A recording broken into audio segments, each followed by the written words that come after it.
마가복음 9장 1절에서 8절 말씀까지 보겠습니다.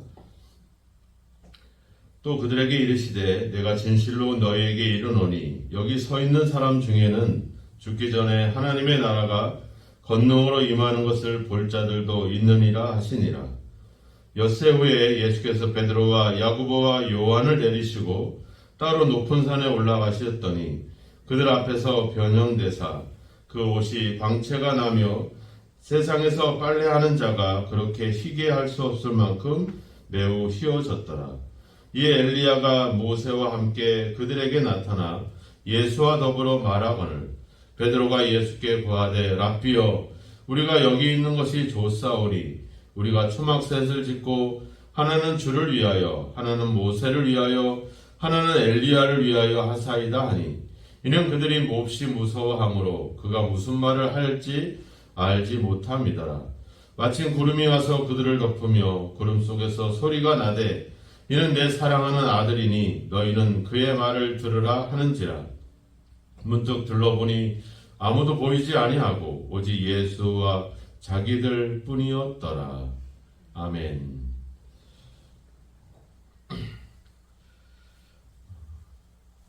예수님 당시의 유대인들 그리고 제자들 그 사람들의 생각하는 하나님의 구원 또 하나님이 자기들을 자유와 해방을 주실 메시아에 대한 생각이 온통 그런 세상적인 논리에 있었습니다. 즉 힘과 권능과 능력으로 그렇게 세상을 우리가 살고 있는 세상을 새롭게 하고 우리가 살고 있는 세상이 평안하고 행복한 세상으로 변화되는 기대를 갖고 있었죠.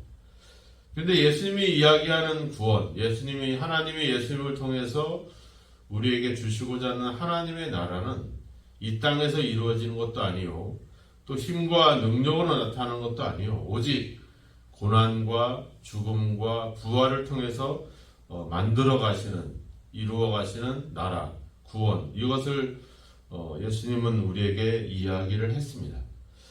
그래서 자칫 잘못 생각하면 우리가 십자가에서 고난당하고 죽임당하는 것처럼 우리가 희생하고 헌신하고 그런 것으로만 우리가 생각할 수가 있는데 오늘 주님은 1절에서 얘기하잖아요. 하나님의 나라가 권능으로 임하는 것을 볼 자들도 있다.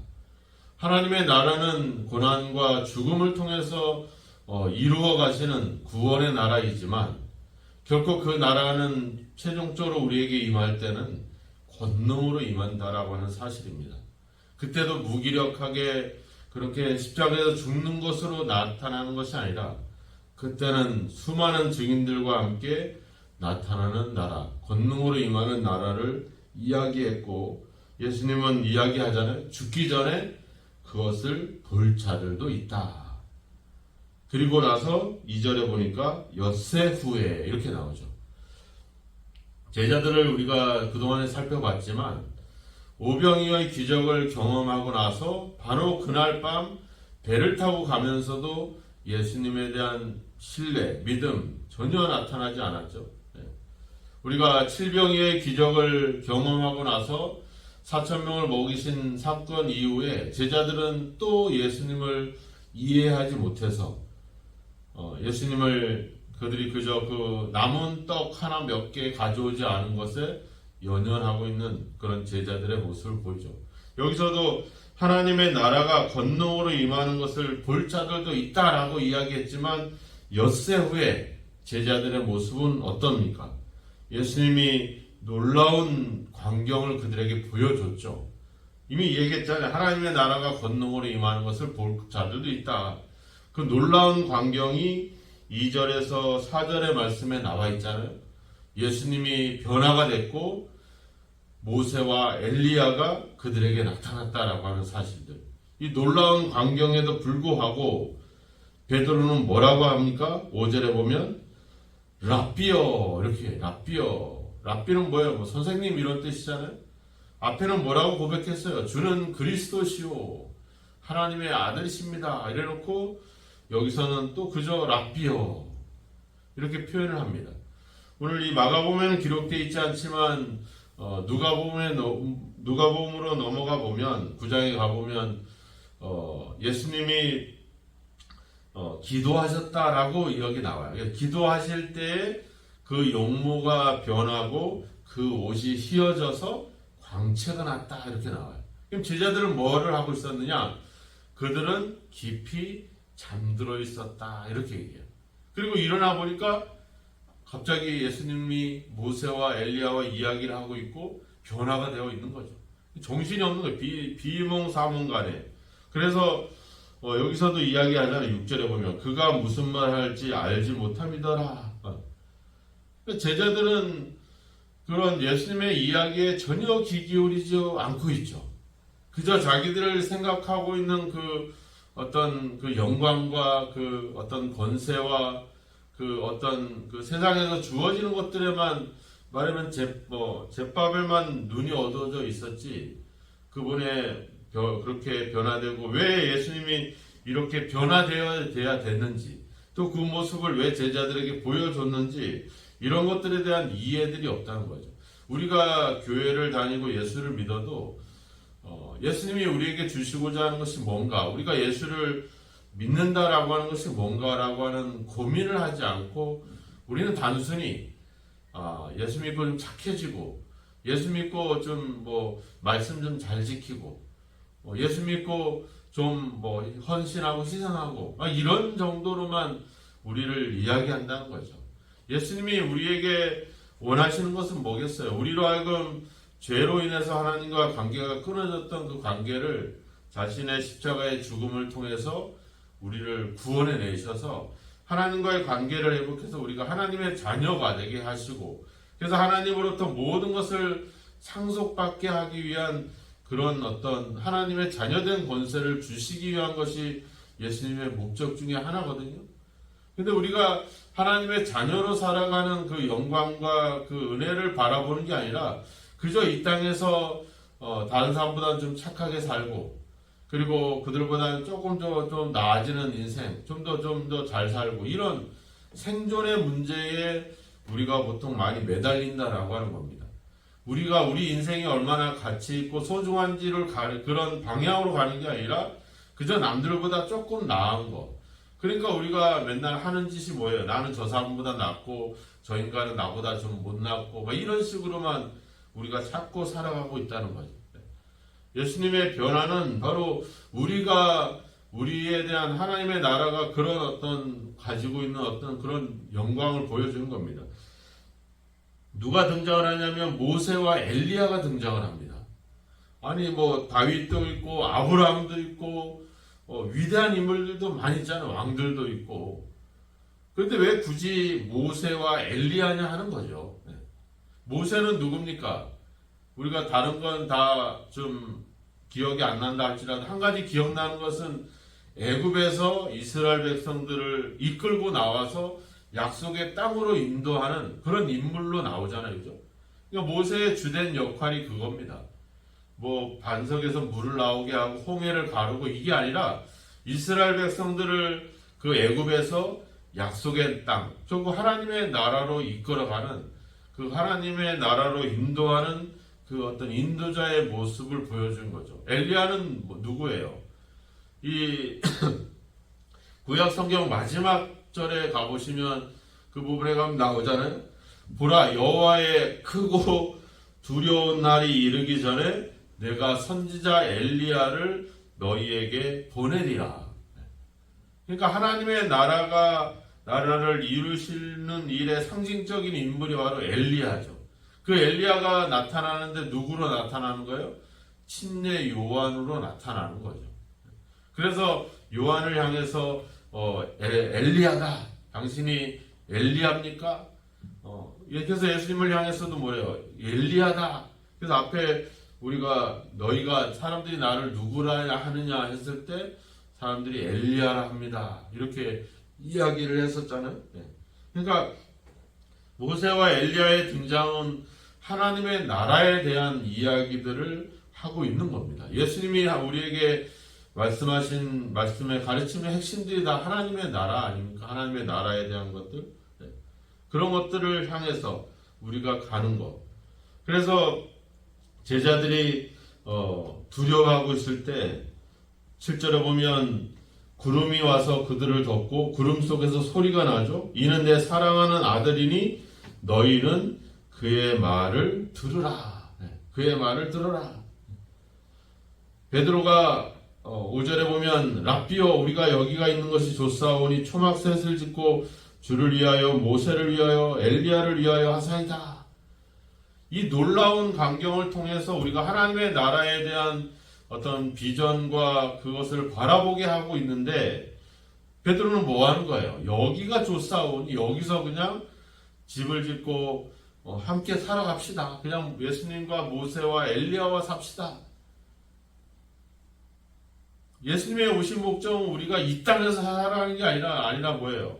이 땅에서 하나님의 자녀로 우리를 성숙되게 만들고 변화시켜서 하나님의 나라로 이끌려고 하는 거. 모세가 애굽에서 이스라엘 백성들을 약속의 땅으로 데려가듯이 예수님께서 자신의 죽음을 통해서 그분을 믿음으로 말미암아 우리를 이 땅에서 하나님의 나라로 우리를 이끌어 가시는.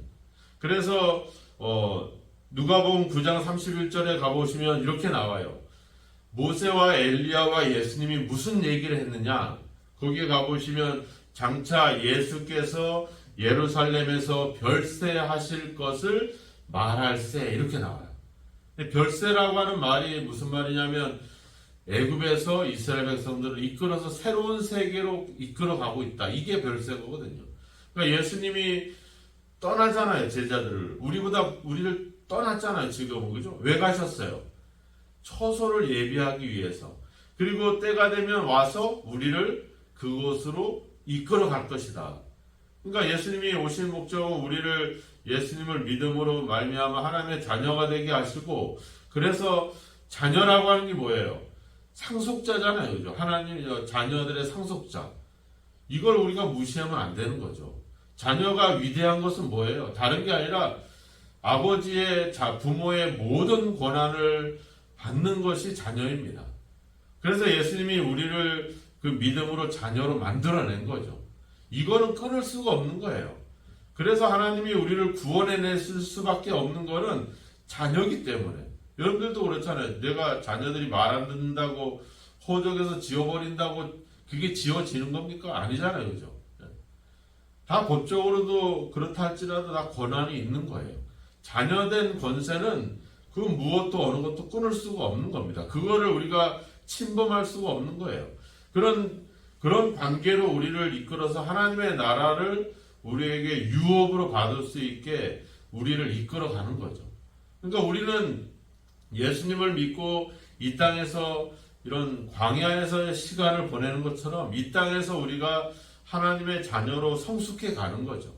그래서 하나님의 나라를 상속받을 그런 자녀로 우리를 이끌어 가시는 것. 그렇게 예수님이 변화된 모습을 통해서 우리도 그런 하나님의 나라의 비전을 보게 하시는 것. 이것이 하나님의 예수님의 뜻이죠. 그런데 베드로는 뭐예요? 여기가 좋사오니 여기서 삽시다. 여기에 머무릅시다. 이렇게 되는 거죠. 이스라엘 백성들이 광야 40년 동안 왜 헤매고 다녔어요? 그들이 약속의 땅 가데스 바네아에서 하나님이 젖과 꿀이 흐르는 땅을 보여줬는데 우리 거기 싫어요. 애굽으로 돌아갈래요. 무슨 말이에요? 여기가 좋사오니 그냥 아니면 애굽이 좋사오니 거기가 좋겠습니다. 그 약속의 땅은 싫습니다. 그래? 그럼 거기 살아. 그래서 광야에서 사는 겁니다. 광야에서 그냥 그렇게 살다가 그냥 죽는 거예요. 우리가 예수 믿고 나 그냥 여기서 잘 살래요. 그래? 그럼 여기서 네가 알아서 살아. 이렇게 되는 거죠. 근데 예수님은 그게 아니라 우리를 하나님의 나라로 모세가 이스라엘을 이끌어 갔던 것처럼 우리를 하나님의 나라로 이끌어 가기 위한 것이 하나님의 뜻이라고 하는 겁니다. 그래서 우리의 기도나 우리의 믿음이 하나님의 나라를 향해서 우리가 하나님의 자녀됨을 향해서 점점 가야 된다는 거죠. 오늘 하루 그냥 내가 잘 먹고 잘 살기 위해서 그저 남들보다 내가 예수 믿었으니까 좀 더 잘 되는 걸로 가는 게 아니라 그런 것들은 아무것도 아니라는 거죠. 하나님의 나라를 상속받는데 이 땅에서 뭐 그냥 돈 몇 푼 가지고 이렇게 흔들릴 이유가 없는 거죠. 그 약속을 바라보고 오늘도 믿음으로 살아가면서 그냥 버티는 게 아니라 뭐예요? 하나님의 자녀로 자꾸 변화되어 가는 거, 성숙해 가는 거죠. 그런 모습들. 우리가 어른들이 자녀들을 대할 때, 손주들을 대하면 손주들이 얼마나 이뻐요. 아주 귀엽잖아요. 우리도 주일날 이 손주들이 와서 막 장로님이나 권사님한테 막 붙들고 막 이렇게 하는 거 너무 예쁘잖아요. 이게 뭐 어때요? 너무 예쁜 거야, 손주들이. 근데 내 자식일 때는 그렇게 했어요, 못했어요? 못했어요. 걔들을 그냥 막 욱박지르고 야단을 치고 그렇게 막 함부로 행동하지 않게 하고 막 그랬거든요.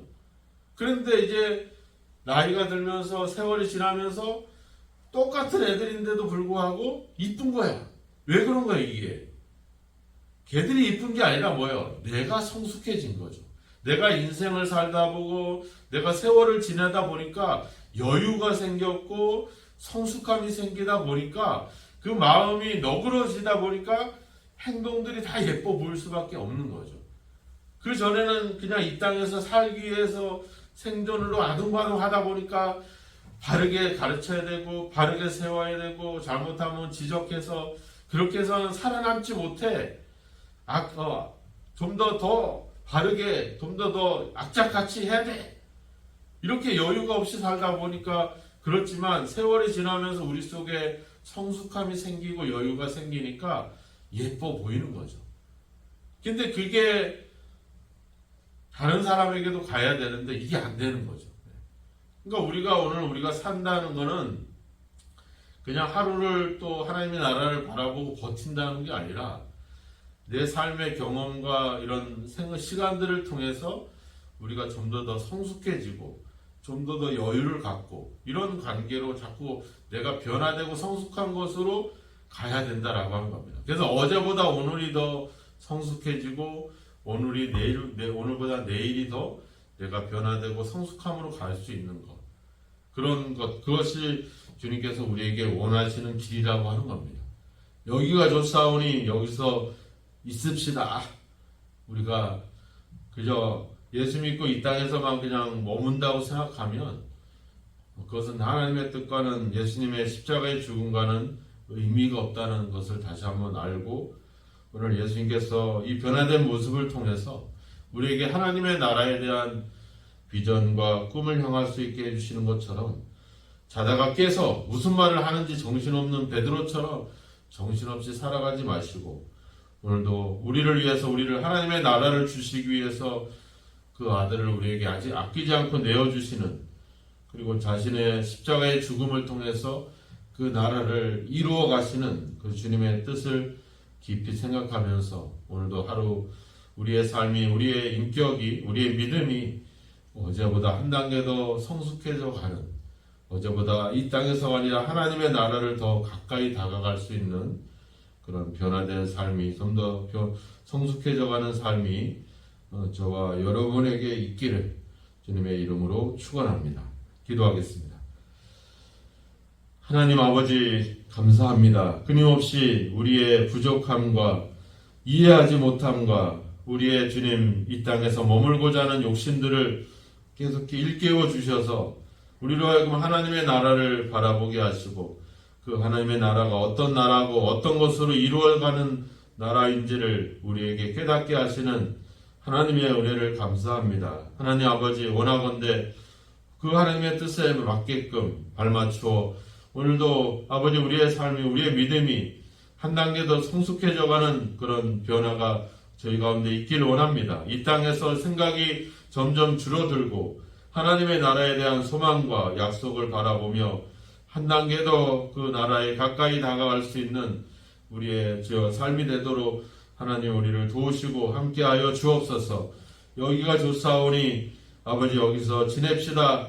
베드로가 무슨 말을 하고 있는지 알지 못하는 것처럼 우리도 그런 정신없는 말을 내뱉지 않게 하시고 하나님의 나라를 향해서 아버지 오늘도 점점 한 걸음 더 다가갈 수 있도록 우리를 새롭게 인도하시고 함께하여 주시옵소서. 주님께서 이 땅에 오셔서 주 자신의 죽음과 고난을 통해서 우리에게 보여주신 그 아버지 구원의 길을 다시 한번 저희들이 깊이 깨닫고 세상의 논리와 세상의 방법을 내려놓고 주님께서 이루어 가신 그 아버지의 십자가의 길을 오늘도 온전히 저희들이 따라가게 하시고, 그래서 하나님의 나라에 점점점 다가가는 저희들의 삶이 되도록 오늘도 성령으로 우리를 인도하여 주옵소서. 예수님의 이름으로 기도하옵나이다. 아멘.